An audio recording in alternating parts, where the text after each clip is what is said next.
नमस्कार साथियों, जय हिंद। आइए आगे बढ़ते हैं। आपने सभी ने प्रैक्टिस सेट नंबर 1 किया होगा। उसी क्रम में आपके आगे आता है प्रैक्टिस सेट नंबर 2। मैं आपको बता दूं, आने वाले आपके जितने भी रेलवे के एग्जाम है, चाहे वो आरपीएफ का हो, रेलवे के जितने भी एग्जाम आपके, चाहे वो आरपीएफ हो, चाहे वो आने वाली आपकी एनटीपीसी हो, या एसएससी का कोई भी एग्जाम हो, उन सभी के लिए आपकी, जिन एग्जाम में वन डे एग्जाम्स में आपकी जीएस आती है, उस सभी के लिए प्रैक्टिस के लिहाज से बहुत ही शानदार आपका सेट प्रैक्टिस सेट नंबर 1 हम कर चुके हैं, और ये प्रैक्टिस सेट नंबर 2 है जो आप सभी के लिए लाया गया है। आइए जरा बढ़ाते हैं आगे। इसमें आपके कितने, लगभग इसमें 50 क्वेश्चन होंगे, है ना। ये मानिए ये किसी ना किसी एग्जाम का प्रीवियस ईयर है। बस आपको ये दिखाया जा रहा है कि देखो एग्जाम आता कैसे है। मैं आपको बता दूं, ये किसी ना किसी एग्जाम का प्रीवियस ईयर ही है। ऐसा ना माने कि केवल एक पर्टिकुलर सब्जेक्ट है। इसमें क्वेश्चंस हर सब्जेक्ट के हैं, स्टैटिक, जीके, साइंस, सभी इसमें है, जो आपका आने वाले एग्जाम के लिए आप प्रिपेयर आपको कर सकते हैं। तो आइए बात करते हैं जैसे एग्जाम के बारे में, आपके क्वेश्चन के बारे में। पहला क्वेश्चन बिना किसी देरी का आप करेंगे। क्वेश्चन है, आकाशगंगा के भीतर के जो धूल और बादल के या गैस के जो बादल होते हैं, उन्हें क्या कहा जाता है। तो देखिए मैं आपको बता दूं, आप जानते हैं हमारा जो यूनिवर्स है या ब्रह्मांड है, वो किसका बना हुआ है, वो पूरा का पूरा आकाशगंगाओं का बना हुआ है। और उन आकाशगंगाओं के अंदर भी आपको धूल और बादल के कण या धूल के, और कहते हैं ना इसके आपके गैस के जो कण हैं, वो एक साथ इकट्ठे मिलते हैं। और जब वो इकट्ठे एक साथ मिलते हैं ना, तो ऐसी चीज को हम नेब्यूला बोलते हैं। क्या बोलते हैं? नेब्यूला। और इसी को हिंदी में कहा जाता है निहारिका। क्या बोला जाता है? निहारिका। कुछ समय बाद ये जो आपके गैस के पार्टिकल्स होते हैं, ये आकर्षण बल या गुरुत्वाकर्षण बल इन पर लगता है, तो एक साथ इकट्ठे हो जाते हैं। और इकट्ठे होने से इन पे किसी का निर्माण होता है, तो यहीं से आपका एक तारा या एक स्टार का निर्माण हो जाता है। तो ब्रह्मांड में गैस और धूल के कण का जो बादल होते हैं ना, उन्हें क्या कहते हैं? उन्हें निहारिका बोला जाता है। ठीक है, आप याद रखेंगे। आइए नेक्स्ट क्वेश्चन कीजिए, बड़ा शानदार क्वेश्चन है भाई। निम्नलिखित में से कौन से रक्त को, या निम्नलिखित में कौन सी ऐसी चीज है जो ब्लड को हार्ट से शरीर के विभिन्न अंगों तक ले जाता है। देखिए आप सभी जानते हैं, अगर मैं आपको बताऊं, ये बॉडी का पार्ट होता है, कह दें एक अंग है। यहाँ बीच में हमारा हृदय आ जाता है। और तीसरी चीज सबसे मेन होती है क्या? हमारे लंग्स या फेफड़े, सबसे इंपॉर्टेंट। ठीक है। अगर मैं आपसे क्रम की बात करूं, तो देखिए क्रम ये होता है इन चीजों का, कि जो रक्त अंग से हृदय तक जाता है, वो अशुद्ध रक्त होता है। कैसा? अशुद्ध। ठीक है। और फिर हृदय से ही ये कहाँ जाता है? ये फेफड़े पे जाता है। ये भी कैसा होता है? अशुद्ध होता है ये भी। ठीक है ना। बात करें हम फेफड़े से, जो हृदय तक आता है, ये शुद्ध होता है। और यहाँ आने के बाद हृदय इसको पंप कर देता है कहाँ पे? हमारे बॉडी के अलग अलग पार्ट्स या अंगों तक। ये कैसा होता है? ये शुद्ध होता है। कहने का मतलब, इसमें ऑक्सीजन मिली होती है ऐसे, और इसमें क्या मिली होती है? इसमें CO2 मिली होती है अशुद्ध में। तो कहानी क्या होती है? इसने कहा कि हृदय से और अंग तक, मतलब हृदय से शरीर के अंगों तक आने वाला। तो देखिए आप ध्यान से, हृदय से शरीर के अंगों तक लाने का काम करती है, हमारे शरीर में होती हैं वेन्स या धमनियां। क्या बोलते हैं भाई? धमनियां। तो कह सकते हैं एक तरीके से शुद्ध रक्त को कैरी कौन करती हैं? धमनियां। तो हृदय से शरीर के अलग अलग अंगों तक लाने का काम करती हैं धमनियां। आप याद रखेंगे कि जो शुद्ध रक्त होता है ना, वो हृदय से शरीर के विभिन्न अंगों तक जाता है। और अंगों से शरीर तक कैसा आता है? अशुद्ध रक्त आता है।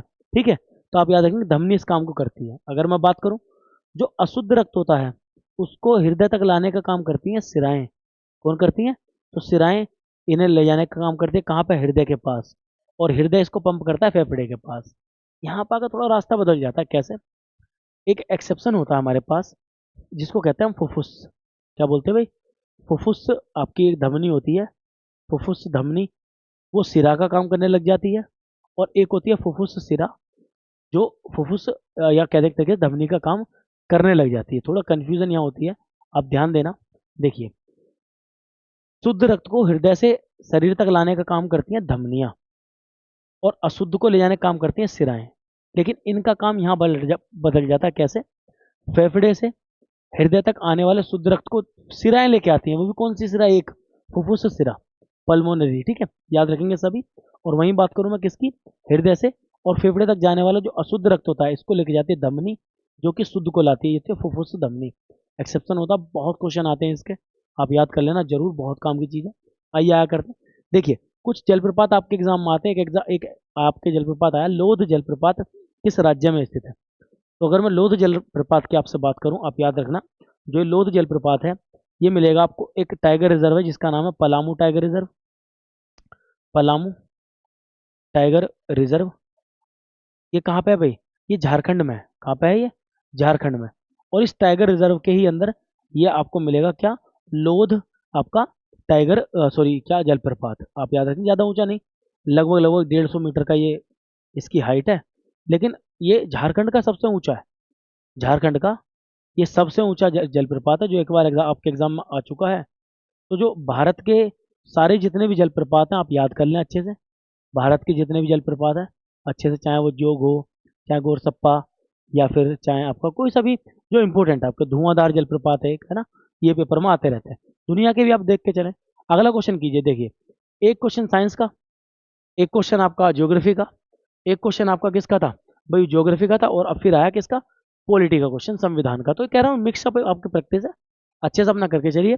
ये किसी ना किसी एग्जाम का आपके प्रीवियस ईयर बहुत काम आने वाले हैं आपके, ठीक है। आओ जरा देखते हैं। क्वेश्चन कहता है संविधान का मसौदा, ये संविधान का जो ड्राफ्ट है, क्या कहते हैं भाई इसको? ड्राफ्ट को तैयार करने के लिए ड्राफ्टिंग कमेटी की स्थापना कब की गई थी? तो आप जानते हैं ड्राफ्टिंग कमेटी का ड्राफ्ट का मतलब क्या होता है? प्रारूप। तो प्रारूप समिति का गठन कब किया गया, ये हमसे पूछा गया है। प्रारूप समिति का गठन, तो आप सभी याद रखेंगे, प्रारूप समिति का गठन गठन आपको हुआ था 29 अगस्त 1947 को। कब हुआ था भाई? 29 अगस्त 1947 को। तो सिंपल आंसर क्या हो जाएगा? 1947। आज़ादी के लगभग 14-15 दिन बाद इसकी गठन किया गया था। और इस समिति के अध्यक्ष बनाए गए थे कौन? Doctor B R Ambedkar ji, है ना भाई। कौन बनाए गए थे? Doctor B R Ambedkar ji. ये भी पूछा जाता है, आप याद रखेंगे। इस समिति के अध्यक्ष कौन थे? Doctor B R Ambedkar.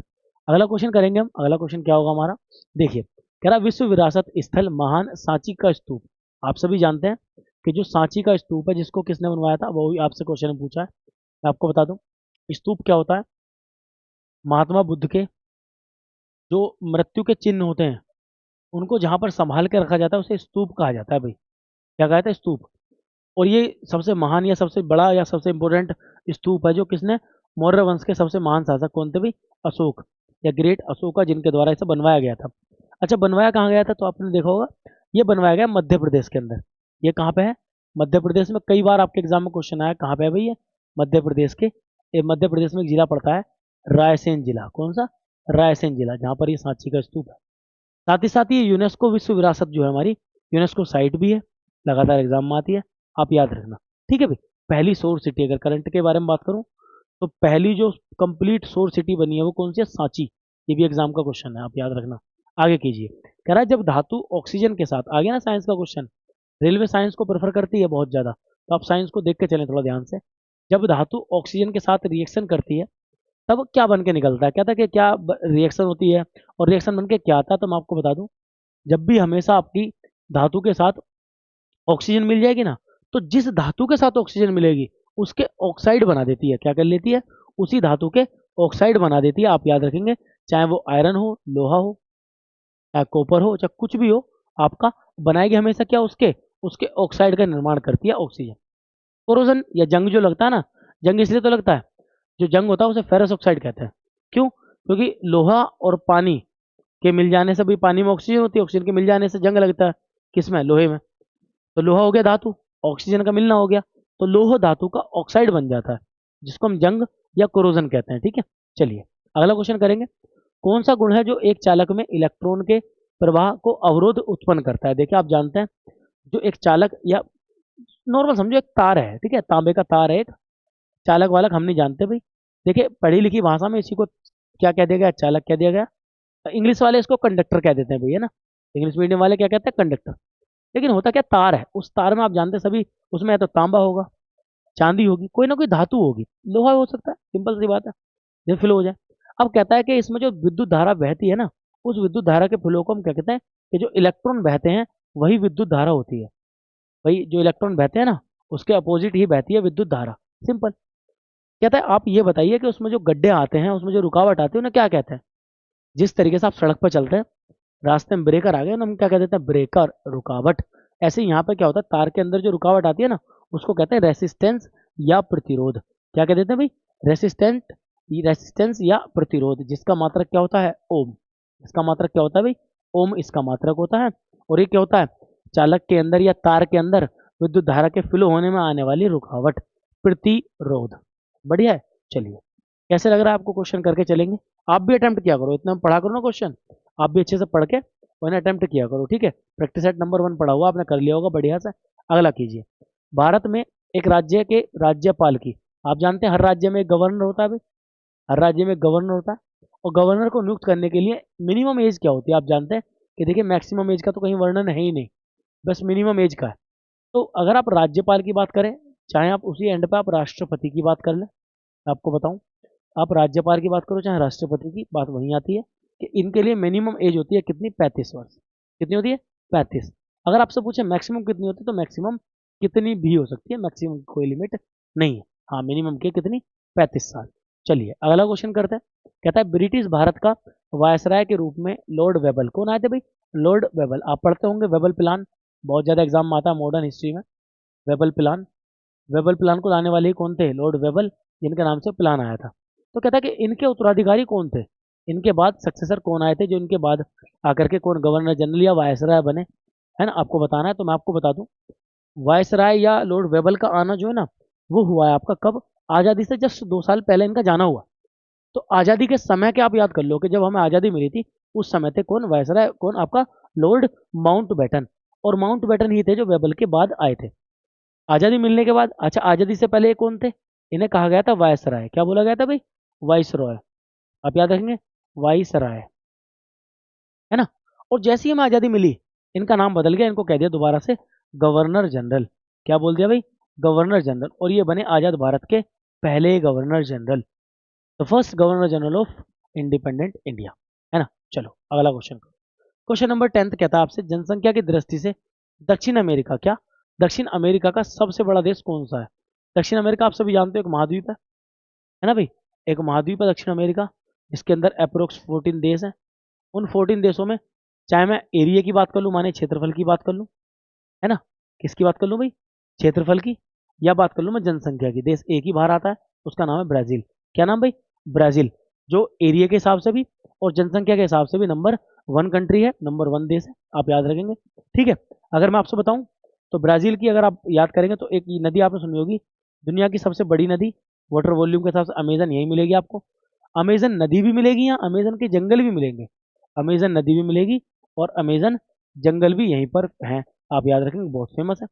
तो ब्राजील शहर बहुत इंपॉर्टेंट है। ब्राजील शहर साथ में ये भी इंपॉर्टेंट है क्योंकि ब्राजील शहर से आपकी विषुवत रेखा, जिसको आप इक्वेटर बोलते हैं, वो भी जाती है। साथ ही साथ 23.5 डिग्री साउथ, जिसे आप क्या कहते हैं? मकर रेखा। क्या बोलते हैं भाई? मकर रेखा, ये भी पास होती है। और ये एकमात्र देश है, क्या ये एकमात्र देश है जहां से दो, क्या दो मुख्य रेखाएं, या दो मुख्य अक्षांश पास होते हैं, दो मुख्य अक्षांश गुजरते हैं या पास होते हैं। टू इंपोर्टेंट लेटीट्यूड यहाँ से पास होते हैं, कौन कौन से? इक्वेटर और आपका ट्रॉपिक ऑफ कैप्रिकॉर्न, या इसे कहते हैं मकर रेखा। याद रहेगा सभी के, बिल्कुल याद करना है।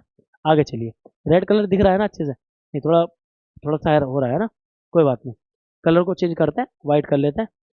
बताना भाई, जो कलर सूटेबल होगा ना उसी को करेंगे। देखते हैं, जरा ट्राई करते हैं, क्योंकि मुझे लग रहा है रेड कलर थोड़ा सा, कोई बात नहीं। देखो, कहता है आर्यभट्टीय पुस्तक किसके ऊपर है? क्या क्या व्हाइट दिख रहा है? व्हाइट ओके, नहीं दिख रहा, कोई बात नहीं, हम चेंज करते हैं। जो भी अच्छा लगेगा उस कलर को लाएंगे, जो प्रेफर, ये अच्छा है, ये ठीक है ना। हाँ, ये ओके, बढ़िया। तो देखो जरा, आओ चलो देखते हैं। कह रहा है कि आर्यभट्टीय जो पुस्तक है, जो आर्यभट्ट जी के द्वारा लिखी गई, महान गणितज्ञ, गुप्त वंश के, गुप्त साम्राज्य के समय के, हमारे प्राचीन इतिहास के थे कौन? आर्यभट्ट, उनके द्वारा लिखी गई आर्यभट्टीय। और इस किताब के अंदर क्या मिलता है? तो इसके अंदर चिकित्सा, व्याकरण, सर्जरी या खगोल शास्त्र। मैं आपको बता दूं, इसके अंदर मिलती है एस्ट्रोनॉमी। क्या मिलती है भाई?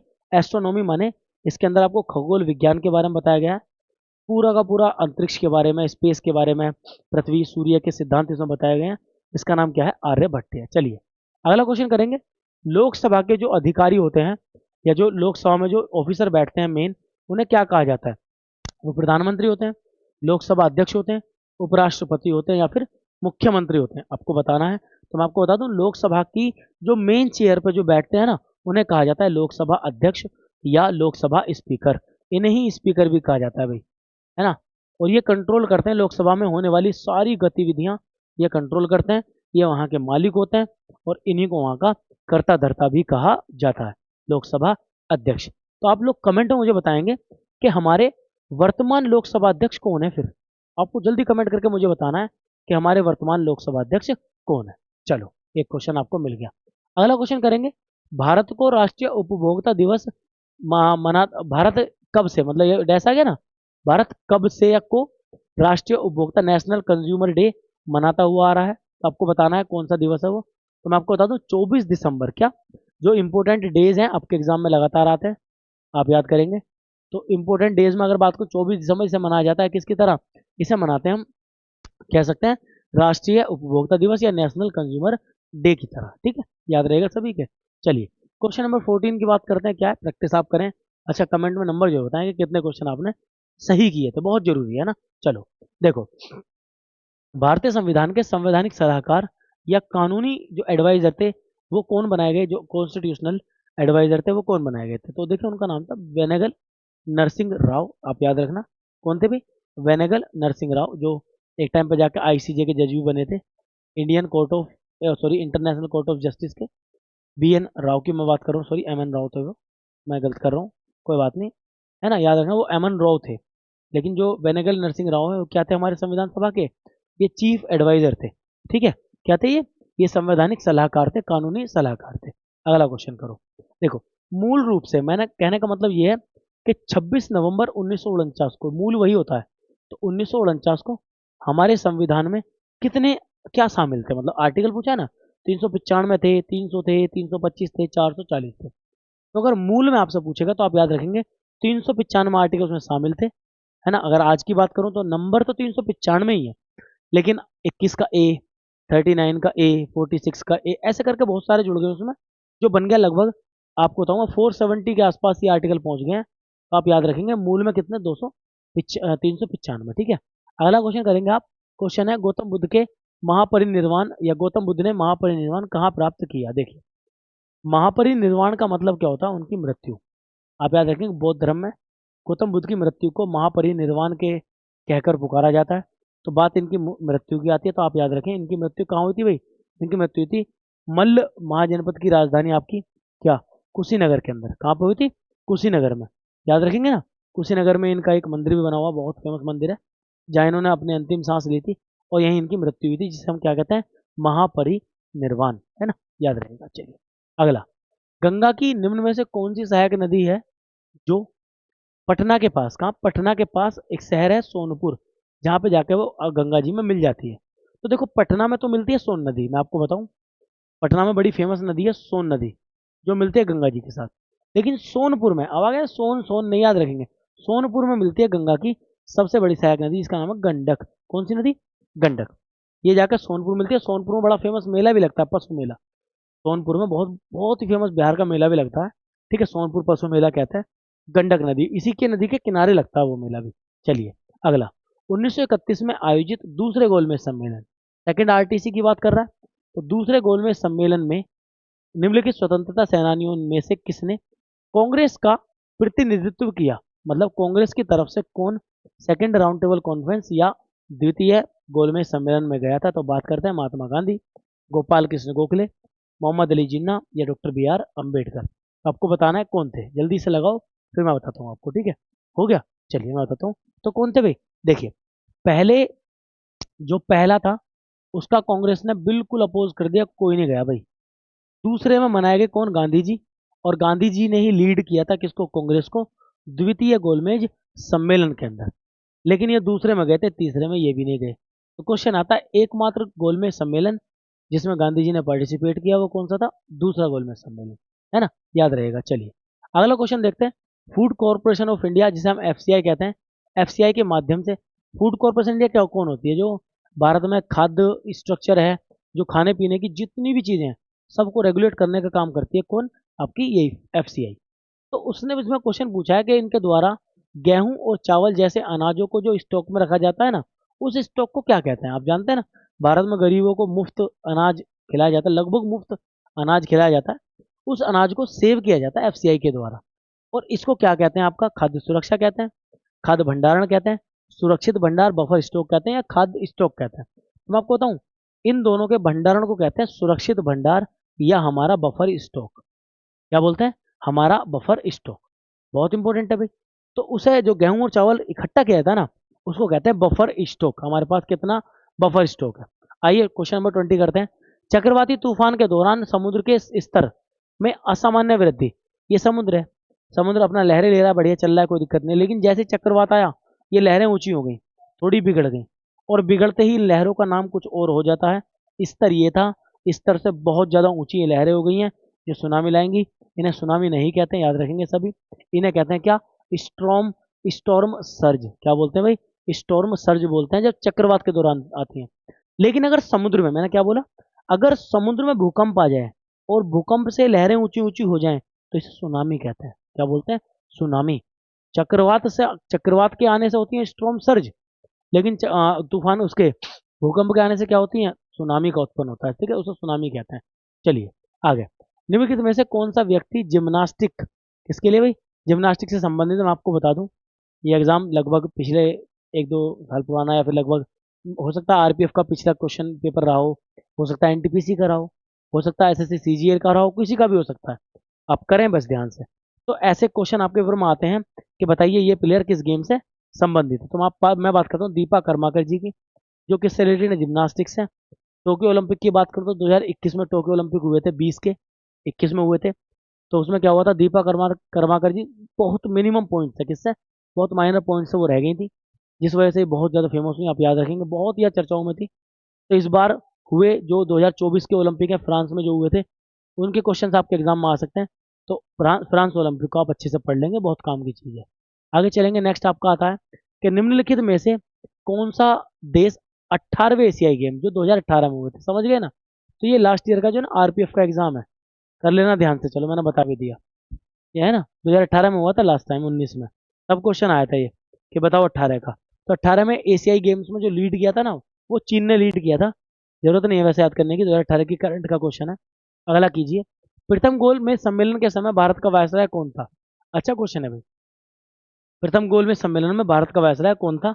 बहुत ही बढ़िया क्वेश्चन है, करेंगे सभी। चलिए करिए।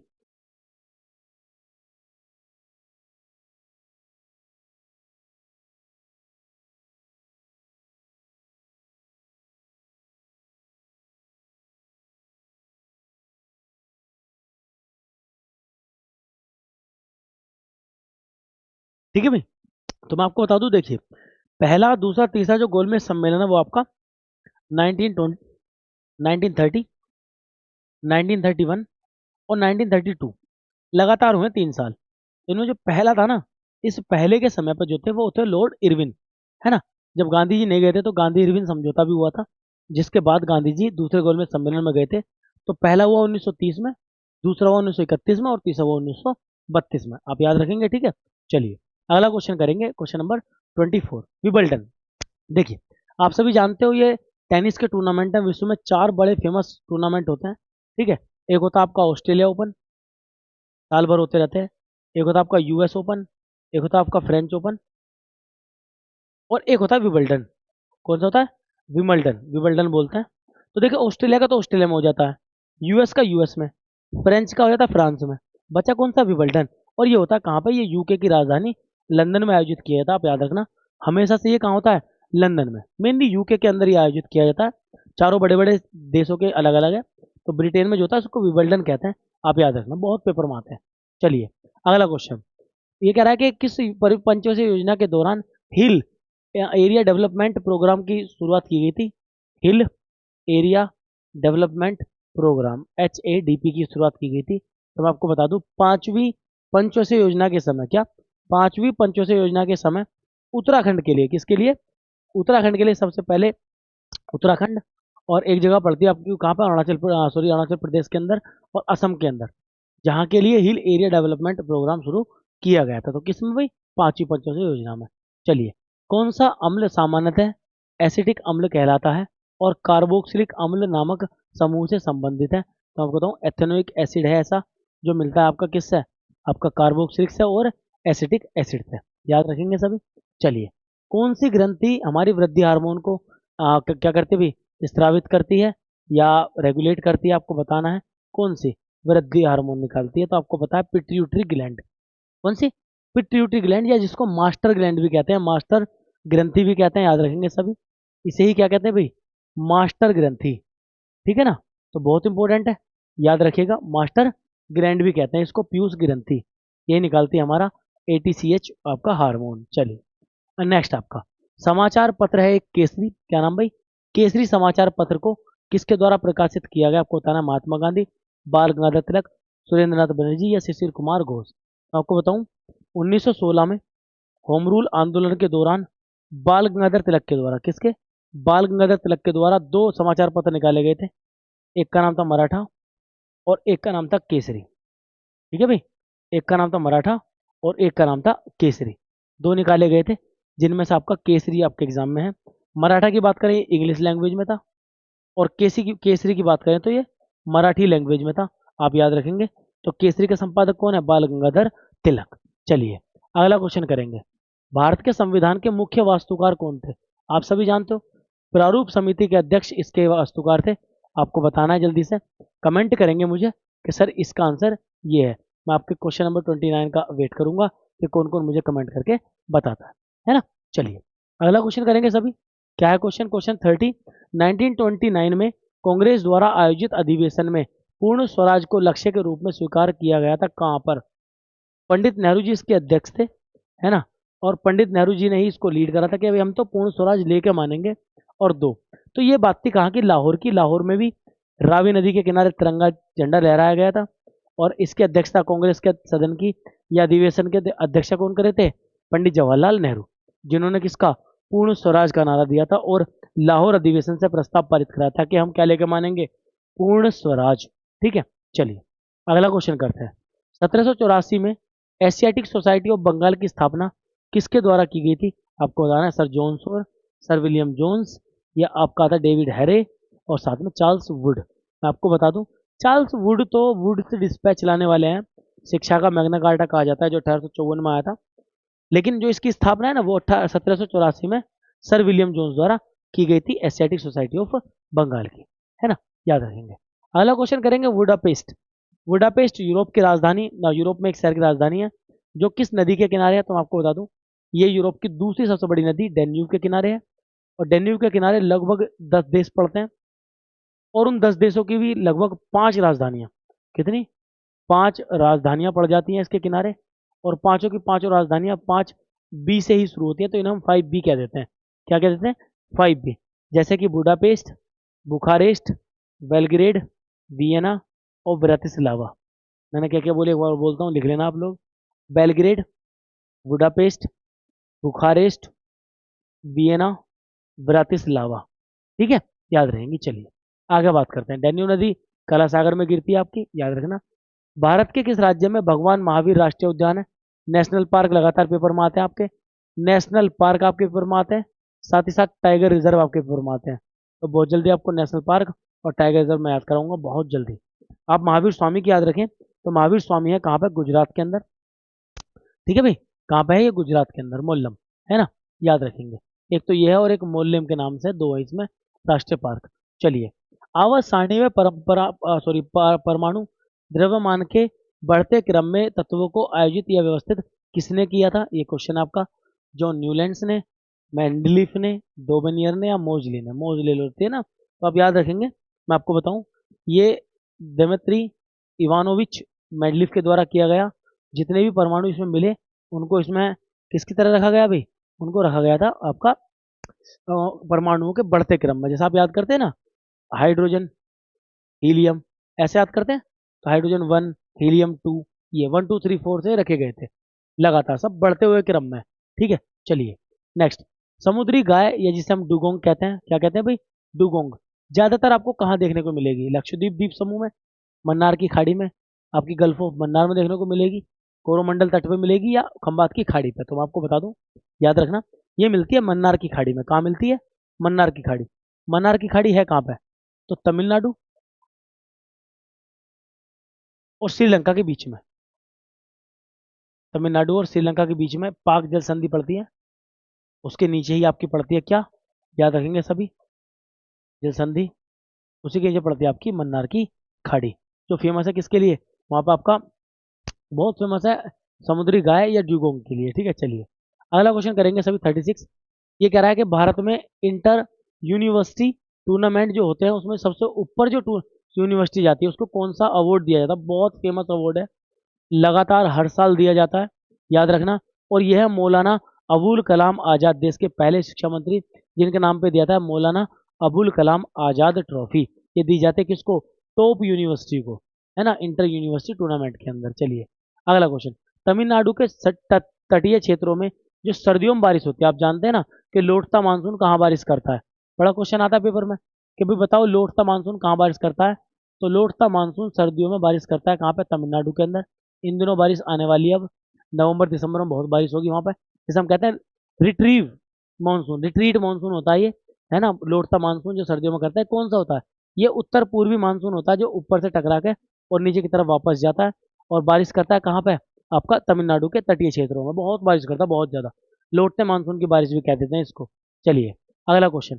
वर्ल्ड हैप्पीनेस रिपोर्ट, देखिए मैं आपको इस एग्जाम तो लाया क्योंकि ऐसी रिपोर्ट पेपर में आती है। ये 2016 की, आप 2024 की याद करें, हो सके 2025 की भी याद करेंगे आगे चल के, और 2023 की भी याद रखें। ये आपको याद करनी है जरूर, ठीक है। चलिए अगला क्वेश्चन। उष्ण कटिबंधीय चक्रवात आपके, जो आपके ट्रॉपिकल जो साइक्लोन्स हैं, उनमें टैफू या टाइफू, कभी कभी ये टाइफू भी पूछा जाता है एग्जाम में। बताओ टाइफू कहाँ पे कहा जाता है? तो ये कहा जाता है जापान के अंदर। जापान में क्या कहते हैं इनको? इनको टाइफू बोलते हैं। चीन जापान वाले एरिया में, मेनली जापान में बोलते हैं, आप याद रखना। किसने ड्राफ्टिंग कमेटी की अवमानना करते हुए इसे एक ड्रिफ्टिंग या इसे एक नए शब्द ड्रिफ्टिंग कमेटी से संबोधित किया था? मैं आपको बताऊं, ऐसा करने वाले नजरुद्दीन अहमद थे, क्योंकि एम एन माधवराव जो थे वो तो खुद इसके मेंबर थे। कन्हैयालाल, ये आपके मानिक लाल मुंशी, ये भी के एम मुंशी इसके मेंबर थे। अल्लादी कृष्ण स्वामी, ये भी इसके मेंबर थे। बचते हैं कौन? आपके नजीरुद्दीन अहमद, जो इसके मेंबर नहीं थे। इन्होंने इसे क्या कहा था? Drifting committee. चलिए आगे। द्रव्यमान और वेग के गुणनफल को क्या कहते हैं? देखिए द्रव्यमान को आप नोटिस कराते हैं किससे? एम से। गुणनफल हो जाएगा ये, और वेग हो जाएगा वी। और आप सभी जानते हैं ये फॉर्मूला होता है किसका? पी। और पी होता है हमारा संवेग। क्या होता है भाई? संवेग, जिसको कहते हैं हम द्रव्यमान गुना वेग, मास इनटू वेलोसिटी। क्या बोलते हैं? Mass into velocity is equals to momentum या संवेग। इंग्लिश में कहते हैं इसको मोमेंटम। तो आंसर क्या हो जाएगा इसका? मोमेंटम। मोमेंटम नहीं दिया गया है इसमें, आवेग नहीं, इसको कह देंगे भाई मोमेंटम या संवेग। आप याद रखना, मैं सही कर देता हूँ। P equals to M V होता है हमारा संवेग, नॉट आवेग। आवेग होता है एफ इंटू डेल्टा टी, मतलब कि फोर्स कितना लगा और कितने टाइम का गैप आया, उसको आवेग बोलते हैं, इम्पल्स बोलते हैं उसको। क्या बोलते हैं? इम्पल्स, ठीक है। याद रखना, मैंने सही कर दिया, कोई बात नहीं, होता रहता है। चलिए 42 क्वेश्चन कह रहा है रेड, एक एक शब्द होता है रेड, है ना। रेड जो होती है, तो ऐसा कौन सा गेम है जिसमें रेड शब्द का उपयोग किया जाता है? कौन सा खेल है जिसमें रेड मारते हैं? आपको पता है ना किस खेल से संबंधित है ये, तो आपको बताना है। तो बैडमिंटन से, टेनिस से, कबड्डी से, या फिर वॉलीबॉल से। आपको पता है जब भी एक प्लेयर अपने अपनी टीम के डिपार्टमेंट से निकल के और सामने वाले जो टीम होती है उस पर धावा बोलता है ना, सामने टीम खड़ी होती है ऐसे कबड्डी में, तो जो वो प्रोसेस होता है अटैक करने का, उसे ही क्या बोलते हैं भाई? उसे ही रेड कहते हैं, रेड लेके जाना। और ये करते हैं, ये डिफेंड करते हैं, इन्हें डिफेंडर कहा जाता है, ठीक है। तो रेड शब्द किससे है? कबड्डी से, याद रखेंगे। क्वेश्चन नंबर आपका 43 करेंगे जरा ध्यान से। 43 क्वेश्चन क्या है भाई? पढ़ो क्या है क्वेश्चन। कहता है भारतीय संसद का कौन सा सदन सीधे लोगों द्वारा चुना जाता है या डायरेक्ट इलेक्शन द्वारा इसको चुना जाता है? आपको बताना है कौन सा है आपका। हाउस ऑफ लॉर्ड्स, लोकसभा, विधानसभा या राज्यसभा, है ना। तो मैं बताऊँ आपको, देखो संसद की बात कर रहा है, राज्य विधानमंडल की नहीं। तो संसद में दो हाउस होते हैं, आपको पता है। एक को कहते हैं लोकसभा और एक को कहते हैं राज्यसभा। अभी जल्दी में 2024 में इलेक्शन भी हुए इसके। तो हर 5 साल बाद इलेक्शन होते हैं किसके? आपके इसके लोकसभा के। और इस लोकसभा में जो जनता वोट डालती है ना, इसमें कौन वोट डालता है? तो आम जनता, हम और आप इसमें वोट डालते हैं, आम जनता। इसीलिए इसके चुनावों को भी क्या कह देते हैं? कभी कभी आम चुनाव भी बोल देते हैं, आम चुनाव। ये लोकसभा के इलेक्शन होते हैं। और लोकसभा संसद का वो पार्ट है जिसको डायरेक्ट राष्ट्रपति सॉरी जनता के द्वारा चुना जाता है। और इसी दल के मुखिया को, मतलब लोकसभा के ही प्रधान को, मुखिया को हम क्या कह देते हैं? प्रधानमंत्री कह देते हैं। तो इस प्रकार ये 47 या 43 क्वेश्चन आपके किसके हैं? एक प्रैक्टिस सेट आपका आरपीएफ जिससे ये लिए गए। एनटीपीसी एसएससी के जितने भी एग्जाम है सभी में इंपॉर्टेंट आपके लिए क्लास है, आप करें। अगली प्रैक्टिस के साथ मैं आपसे मिलूंगा, उससे पहले आप ये दोनों प्रैक्टिस कर लो अच्छे से। तीसरी प्रैक्टिस सेट में मैं आपसे मिलूंगा। कैसी लगी क्लास जरूर बताइए। जो क्वेश्चन मैंने आपके लिए छोड़े उनका जरूर कमेंट में आंसर दीजिए, क्या है उनका आंसर। यदि आपको क्लास पसंद है तो लाइक कीजिए, चैनल को सब्सक्राइब कर लीजिए, क्योंकि ये प्रैक्टिस सेट आपके आगे बढ़ेंगे, आप अच्छे से करके चलेंगे। मिलते हैं हम आपके प्रैक्टिस सेट नंबर 3 में, तब तक के लिए जय हिंद, ख्याल रखिए अपना।